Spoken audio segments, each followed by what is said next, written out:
Hello everyone and welcome back to my channel.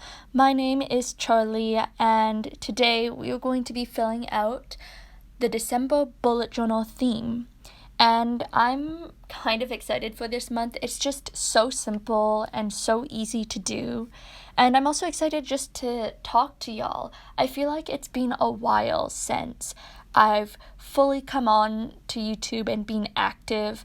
And I think that's partially because life has just been so busy and, it's constantly evolving and yeah, life has just been extremely busy for me. And I'm so excited for the holidays that I don't want to do anything except for, relax and bullet journal. I have also been working on some customized bullet journals, which has allowed me to become really creative off camera.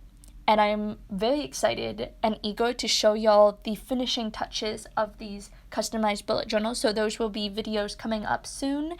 In the past, I have made other customized bullet journals, but I've always forgotten to record them, or I've recorded them and things have gone wrong with the footage. So I think I have maybe one video up on my channel of a customized bullet journal that I made at the very beginning of my customized journal kind of journey. But yeah, so that is where I am now. This month's theme is very simple. It's just, a nice little deer. And yeah, it's so easy to do. I just copied a picture off the internet, the lovely internet, and yeah, I didn't really put too much effort into this bullet journal spread. You know me, when it comes to bullet journaling, I think the main purpose of my journal is for it to be functional. So I just needed, the monthly calendar and my weekly log, and all the images came after. So yeah, my supplies, as you saw in the very beginning, are very minimalistic, cohering to that nice goal that I set in the beginning of 2022. Oh my gosh, 2023 is on its way and I am so unprepared. But alas, here we go. I have my gold marker, a couple black markers, and just a white gel pen and maybe a Tombow dual brushed gray pen that I'm currently running out of ink for, but I definitely need to restock because if you have watched my favorite supplies, you know that a gray brush pen or just marker in general is always very high up. You don't think you use the color gray very much, but then when I look back on all my spreads that I've been doing for myself but also for other people, I realized that gray is such an underrated color or shade. So yeah, here we go. And when it comes to this deer, again, not much is saying. Honestly, look at that. I didn't even color it. All I did was outline the black outline of the deer, and I think that worked out really perfect because in the past, if you've watched my disastrous 2021 bullet journal journey, I used to color in all the animals with markers, with paint and everything, and it just became such a big project, and I was never really truly happy with the result. So I'm glad that I found out that all I really need to do to be happy with my spread is just to outline it, and you can kind of get the gist of the color. Now for the calendar spread, I'm going with this minimalistic theme, so not much coloring. All I'm doing truly is trying out these new Tombow markers that I bought, which are neutral colors, and I think neutral browns are perfect for December. It hasn't snowed yet where I am, but I am hoping that it snows for Christmas Eve because I don't think it's truly Christmas without snow, But at the same time, I'm happy that it's not freezing cold because I am not a cold person. I don't know anyone who loves and relishes in the cold weather. But if you do, let me know your secrets because it gets cold where I am, obviously, because the snow. So, yeah, I need to know how to survive. Speaking of the whole outlining theme that I am trying out for this month, I love the idea of outlining the boxes in the calendar. I just think it's so clever. Then, of course, because I don't truly have room to draw any deer in this spread, I just added a nice little gold drop shadow to kind of pull in that text title. You can also see here a little peek that I did finish the other parts of the weekly spreads before. And for the weekly spreads, actually each week I tried something different because I wasn't sure how I wanted the weekly spreads to look. And I have to say that the one that I am drawing out right now with maybe not this one, but the one that I'm going to show you next is the one that I am most happy with.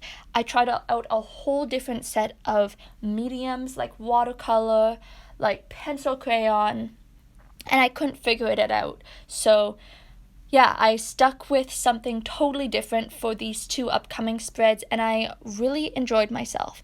So this one right here, I do just the normal outlining, and my little bucks are kind of questionable proportion size, but it's okay. At the end of the day, this page is going to be covered in just my handwriting, and my handwriting can get pretty messy when I'm not really worrying about how pretty everything looks. So I'm not too worried about that. And yeah, of course, I'm following this form of text that I have done in my calendar spread. It's not my favorite once again, but I mean, it's working. And honestly, like, look at this. This is how minimal my spread is this month. Like, I didn't do any lines or anything. I just wrote the dates and evened out the spreads. But I like it. I actually think that this spread and this month is going really well. Can I also just mention that this just goes to show that a bullet journal spread doesn't need to take 10 hours. I know that in the past my spreads have taken 10 hours or more, same with like some other people that I've watched on YouTube, and they're so pretty, but you know, when you're on a time budget, you can't have that 10 hours. Like, that 10 hours goes to eating and sleeping, you know? So yeah, I like the fact that I'm proud of myself that I made a spread that took so little effort. And then this spread right here, this is what I was talking about before. This is my favorite spread of them all. It's a skeleton of a buck, and I think it is the coolest thing ever. Once again, I did take inspiration off the internet, but to be honest, I'm not selling this bullet journal to anyone. It's my own bullet journal. I get to put what I want in it, and I drew inspiration from the internet, as many people have done in the past, as well as, you know what, I have recently been getting into Shakespeare, and can I just say, Shakespeare is interesting because a lot of people think that Shakespeare was the inventor of so many of these ideas and these story arcs, and while he has his own originality, back then, whenever he was writing in, the 1500s, he copied so many other stories, and so many other theater companies copied off of him. So, you know what? It is what it is. Anyways, apart from that little tangent, you can see here I'm just kind of shading in the outline. I have no really cool rule or rhyme for this method. I'm just shading where I think it needs shading, and I'm just doing like some hatching lines and stuff like that. And then, because I'm not actually that good or proficient at shading, I took a pencil and just added in some more shading lines so that it looked like I did know what I was doing. And then, of course, I added in the days of the week, and that pretty much settles it for this spread. I am so glad that I got to show you this spread because, let me tell you, when I was testing the third and fourth weekly spread ideas and like mediums on these spreads, I was not happy. So I'm glad that this one turned out and I caught this one on camera. Anyways, so now we have the beautiful flip through, and I am very excited to share it with you. Of course, you can see my my faults and stuff like that. But yeah, at the end of the day, I do really think that this spread turned out really nicely. Not even just the spread, just the month in general. It's just so simple that I'm in love. So yeah, I'm excited for December, and I hope y'all are too. So I hope you enjoyed the flip through. Have an amazing day, and I will see you next bullet journaling video. Bye-bye.